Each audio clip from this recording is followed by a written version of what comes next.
बहुत आज इंटरेस्टिंग थोड़ी इमोशनल कहानी है। हाँ हाँ, दुखी कहानी है इमोशनल इमोशनल। इमोशनल हाँ जी। ओहो मैं इमोशनल नहीं होना चाहती थी। आज हंसने खेलने का दिन लग यार रहा है आज थोड़ा इमोशनल कहानी है। इमोशनल हाँ है जी। रुलाएंगे आप हमें मतलब हो भी सकता है। हो भी सकता है कि हम रो पड़े मुश्किल है भाई चले कोशिश कर लेते हैं भाई हमने रोना नहीं है ठीक चलो। है चलो शुरू करो भाई शुरू करते एक फैमिली है छोटी सही सी। है दो भाई थे, एक अब्बू था, अम्मी थी, इस तरह की उन्हें कहानी थी। दो बच्चे दो ही अच्छे दो बच्चे अच्छे। ठीक है। तो उनकी अपने अब्बू से बहुत क्लोजनेस थी, सब लोग बाहर घूमने जाते थे, अच्छा खेल मजाक हंसी सब चल रहा होता था। सही है तो उनके अब्बा बेशक बाहर जाते थे, अपने लिए कुछ लाए ना लाए, उनके लिए जरूर लाते थे। अच्छा। तो बड़ी कनेक्शन थी।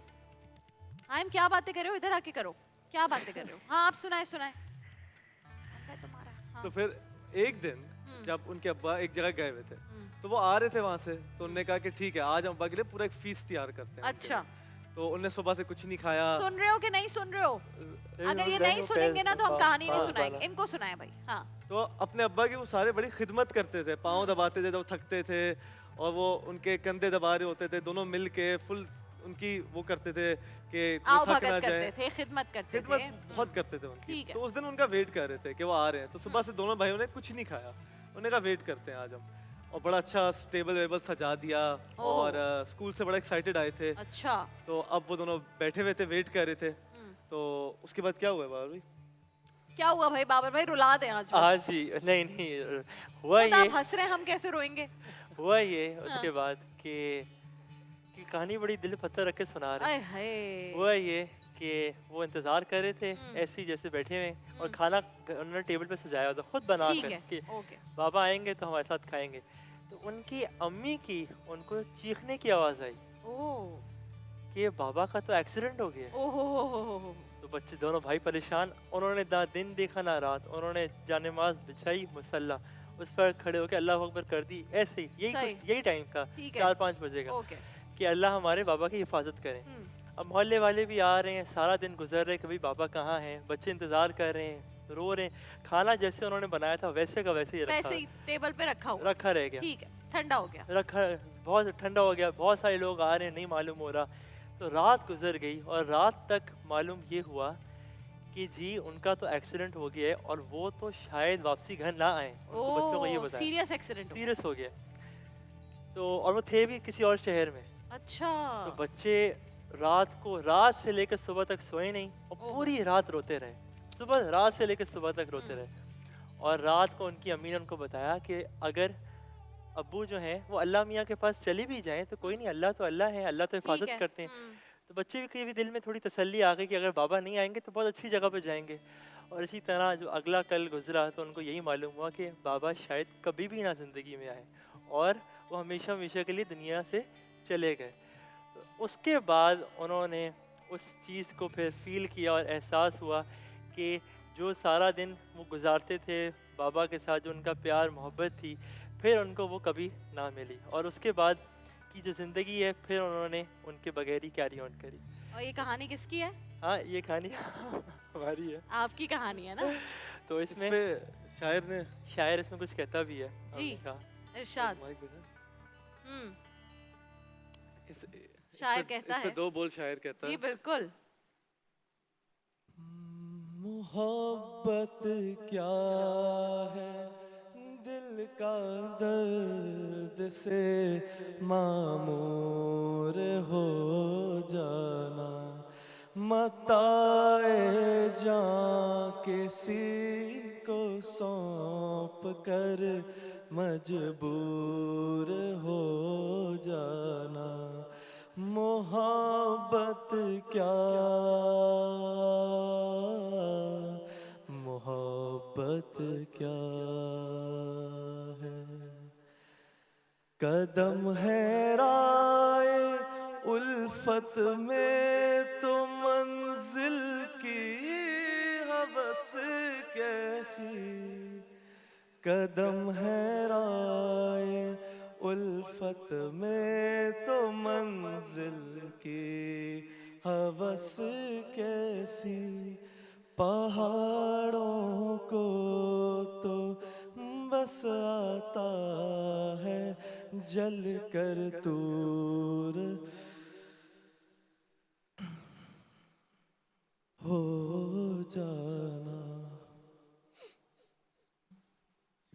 सैफ और बाबर के या तैमूर भाई के बाबा तो नहीं थे, वो तो सबके बाबा थे। और मुझे लगता है कि आप लोग का दर्द तो ऑफ कोर्स कोई और समझ ही नहीं सकता, लेकिन हर पाकिस्तानी का दिल दुखता है आज तक। लेकिन Saif, the good thing is sorry, थोड़ा इमोशनल हो गया था द एकदम गुड से थिंग बात is the good thing is अच्छा, मैं हम बच्चों वाले सेगमेंट में आते हैं, बड़े करके। नहीं, आई नो माहौल मजाहिया सा बना के, but this is the reality जिससे आई थिंक सबको डर लगता है ना यार, कि बाप को कुछ ना हो जाए या माँ को कुछ ना हो जाए। तो मेरे लिए तो मैं सबको कहती हूँ, this is my biggest fear, कि मेरी माँ को या बाप को कुछ ना हो जाए। उनके बगैर तो जिंदगी अधूरी है, चाहे कुछ भी आई हो। डिसाइडेड टू, मैं ज़ाहिर दूसरे मुल्क में रहती थी, लेकिन मेरी माँ को स्ट्रोक हुआ तो मैं इधर ही थी। एंड वो 7 डेज मेरी माँ आंखें नहीं खोल रही थी, ना मुझे पहचान रही थी ना किसी और को। तो मैंने सिर्फ अपने मियाँ से ही कहा, मैंने कहा उबैद, अगर इन्हें स्ट्रोक हुआ होता, कोविड का वक्त था और मैं नहीं ट्रैवल कर पाती, तो मैं जिंदगी भर खुद को माफ ना कर सकती। तो आई डोंट केयर कि दूसरे मुल्क में कितनी आसाइशें हैं, दूसरे मुल्क में कितना सुकून है, या दूसरे मुल्क में क्या कुछ भी सहूलत है। I want to be 5 minutes away from my parents. जाहिर है ये एक बेटी के लिए तो मजबूरी है ना, कि वो माँ बाप का घर छोड़ना पड़ता है उसको। ये तो एक सोसाइटी का, हमारे मुआशरे का हिस्सा है, एक तरीका है। लेकिन मैंने कहा भाई मुझे दूर नहीं रहना। सो आई कांट इवन बिलीव वो बच्चे जिनको मजबूरन, जाहिर है अपनी जो इस मुल्क के हालात हो गए, बच्चे दूसरे मुल्कों में रहना मजबूरी बन गई है, और उनके माँ बाप यहाँ होते हैं। कितने मैं लोगों को जानती हूँ, इंतकाल हो जाता है, माँ बाप के जनाजे पर पहुँच नहीं पाते। हमारी एक दोस्त है यार में मारिया, वो कोविड के वक्त में उनके घर में डेथ हुई, और वो नहीं मिल सकी। अंदर थी आइसोलेशन में, क्योंकि उनको कोविड था, और वो अपने बाप के जनाजे पर जा ही नहीं सकी। तो पॉइंट इज के ये मेरी जिंदगी का सबसे बड़ा फियर है, सबसे बड़ा फियर है, और हकीकत भी है। तो मैं तो कभी कभी सीक्रेटली ये दुआ करती हूँ कि मैं पहले जाऊं, मैं वो वक्त ना देखूं, क्योंकि मैं शायद बिल्कुल बिखर जाऊंगी। तो आप लोग बच्चे मुझे ऐसे देख रहे नहीं, वो हैं, सॉरी बेटा, आज sorry। वही आखिर में एक अच्छा सबक बताना था उफ, कि माँ बाप की ये कदर करें, जुल्म लेकिन किया आप वो लोगों ने मेरे साथ आज emotional बहुत हो गया ज्यादा। थोड़ा लेकिन ज़्यादा। आई एम श्योर वो लोग जिनके माँ बाप चले गए हैं, उनके लिए जितना जो आप काम कर रहे हैं ना, कि आप मुहज़्ज़ब तरीके से बैठकर अच्छी गुफ्तगू करते हैं, इस्लाम का, दीन का पैगाम लोगों तक पहुंचाते हैं, और समहाउ ज़ाहिर है आप लोग अपनी, आज हम यही बात कर रहे थे कि रहबानियत दीन में नहीं है। यू हैव टू बी, एतदाल पसंदी करनी है, आपने दीन हाँ, और दुनिया साथ लेकर जाना। ऐसे और ही। आप लोग वो प्राइम एग्जाम्पल्स हैं। जुनेद भाई ने भी दीन और दुनिया को साथ रखा, लेकिन जिस चीज़ की दीन में मुमानियत थी उसे छोड़ भी दिया दलेरी के साथ, और आप लोग उनके एग्जाम्पल लेके आगे बढ़ रहे हैं। So hats off to both of you. लेकिन जिनके माँ बाप जिंदा हैं यार, तुम सोच लो ये बात कि तुम रो पड़ोगे, बिखर जाओगे, खत्म हो जाओगे, अगर तुमने वो चांस मिस कर दिया उनसे मोहब्बत का।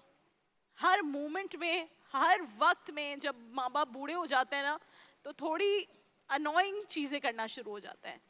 लेकिन ये उतने अनोइंग नहीं होते जितने हम जब बच्चे होते हैं तब हम अनोइंग होते हैं। मेरी अब औलादें हैं तो मुझे इस बात का अंदाज़ा है कि कभी वो ऐसी सिचुएशन में आ जाती है कि गुस्सा हो जाता है, लेकिन इंसान पी लेता है वो गुस्सा कि यार अपनी औलाद है। तो माँ बाप जब बूढ़े होते हैं तो वो बच्चों की तरह हो जाते हैं। वो उस वक्त वही चीज़ें कर रहे होते हैं जो हमने बचपन में की होती हैं, बार बार सवाल पूछना, चीज़ों को ना समझना, जिद करना, गुस्से में ज़्यादा आ जाना। तो ये सब चीज़ें तो हम कर चुके हैं और उन्होंने बर्दाश्त किया। और हमारे माँ बाप 4-4, 5-5, पाकिस्तान में तो 7-8 बच्चों को भी अकेली माँ पालती थी, और हम जब बड़े हो जाते हैं तो इतने सारे बहन भाई मिलके एक माँ को नहीं पाल सकते, ऐसे ही। एक बाप का ख्याल नहीं कर सकते। तो मैं कहती हूँ आपकी प्राइम रिस्पॉन्सिबिलिटी, और जो लड़कियाँ शादी होकर ससुराल चली गई हैं वो ये बात याद रखें कि आपकी अब भी प्राइम रिस्पॉन्सिबिलिटी आपके माँ बाप हैं। सास ससुर उनकी औलाद की रिस्पॉन्सिबिलिटी है। लड़कियां इसलिए थक जाती हैं कि वो सास ससुर का भी करना है, फिर माँ बाप का भी करना है, तो वो फंस जाती हैं। मैंने बहुत लड़कियों को ऐसे देखा है कि वो उनको डिसाइड करना पड़ता है कि यार माँ बीमार है, जाऊं, सास नाराज ना हो जाए, ससुर नाराज ना हो जाए। तो सास ससुर की जिम्मेदारी दीन में आप पर नहीं है, वो बेटे के ऊपर जिम्मेदारी है। आपने अपने माँ बाप का ख्याल रखना है। और वो मेरे तमाम भाई और बुजुर्ग जो बेटियों को माँ बाप से मिलने की इजाजत के लिए बेटियां डरती हैं, आप गुनाह कर रहे हैं। आप किसी बच्ची को उसके माँ बाप से दूर नहीं रख सकते, और इस बात पर शर्त नहीं लगा सकते कि यार तुम जब जाओगी तो पूछ के जाओगी, या महीने बाद जाओगी, या हफ्तों बाद जाओगी। कभी मेरे भाई नाराज होते थे ना कि भाभी नहीं जा रही, भाभी अपने घर जा रही, तो भाई तो वो भी मोहब्बत में नाराज होते हैं। तो मैं उनसे लड़ाई करती थी, मैं कहती थी आप जितनी दफा जाना है भाभी जाएं, आप नहीं रोक सकते। आपको बच्चे के स्कूल की टेंशन है, आप रुके बच्चे के पास, आप ख्याल करें, लेकिन उनको अगर अपने माँ बाप के पास जाना है जाने दें। तो प्लीज़ जितने मेरे भाई सुन रहे हैं, जितने मेरे बुजुर्ग सुन रहे हैं, प्लीज़ बच्चियों को उनके माँ बाप से दूर, वो ऑलरेडी हो गई हैं। जब वो अपना घर छोड़ती हैं, अलमारी खाली करती हैं, वो बिस्तर छोड़ती हैं जिसमें वो बचपन से सोई हैं, तो वैसे ही दिल टूट जाता बहुत है। मुश्किल चीज़ है। उनको इस मुश्किल में ना डाला करें कि वो ये इस कश्मकश में लग जाएं कि भाई माँ के पास जाऊं, बाप की खिदमत के लिए जाऊं तो यहाँ नाराज ना हो जाए या Exactly. मियाँ नाराज ना हो जाए। तो इस बात की सहूलत रखें। वालिदैन आप लोगों को अल्लाह जज़ाए खैर दे इस बात की कि अपने वालिदैन को, वालिदा जो हयात है उनका ख्याल रख रहे हैं, उनसे प्यार कर रहे हैं, उनसे मोहब्बत और शफकत से पेश आ रहे हैं, और वालिद साहब जो नहीं है उनके लिए इतना कुछ कर रहे हैं कि उनको हर लम्हे हम दुआओं में याद करते हैं। कल मैं अपने घर गई तो मेरी जो मदर इन लॉ है, वो जुनेद भाई की एक वो पिक्चर्स का कोलाज बना के यूट्यूब पे वीडियो है, और उनका कलाम साथ में चल रहा है। She was watching that and she was crying. So point ये है कि जुनेद भाई से तो हमारी वो वाला सबका रिश्ता है ना। तो आप लोगों का दर्द तो शायद हम इमेजिन भी नहीं कर सकते, लेकिन अल्लाह आप लोगों को, आपकी वालदा को सब्र दे, और बस दुआ किया करें ऐसे बच्चे हों जो हमारे जाने के बाद भी हमारी भलाई का काम करें। एक ब्रेक पे जा रहे हैं, बच्चों से गपशप ही नहीं हो सकी, बच्चों को रोक लेते हैं आज यार, बच्चों को गेस्ट के आज सेगमेंट में थोड़ा रोक serious लिया, ज़्यादा ऐसा हो serious सकता हो है। गया ऑफ ट्रैक चले गए। ब्रेक से वापस आएंगे ना, हमारे गेस्ट बहुत अच्छे हैं, हम आपको जाने नहीं दे रहे, ठीक है? ब्रेक के बाद हम यहीं पर हैं, सही है? ब्रेक के बाद में इंशाल्लाह बच्चे इधर ही हैं। कल थोड़ी लाइवली कहानी होगी। हाँ, बच्चे इधर ही हैं, लेकिन ये रियलिटी है ना सैफ, इसको भी तो डिस्कस करना है, Exactly, बच्चों को बताना है। इसलिए वो एक- अंग्रेज जो है ना पेट्स रखते हैं ताकि वो बिल्ली मर जाए या वो हो जाए। कुत्ते को कुछ हो जाए तो हाँ, बच्चों को ये रियलाइज हो कि हाँ, भाई हाँ। मरना है, मोहब्बत जिससे कर रहे हैं उसने इस दुनिया ऐसा से ही, जाना है। ऐसा ही। अल्लाह हम सब पर करम करे। एक ब्रेक पर जा रहे हैं, ब्रेक के बाद वापस आते हैं, पक्का वादा।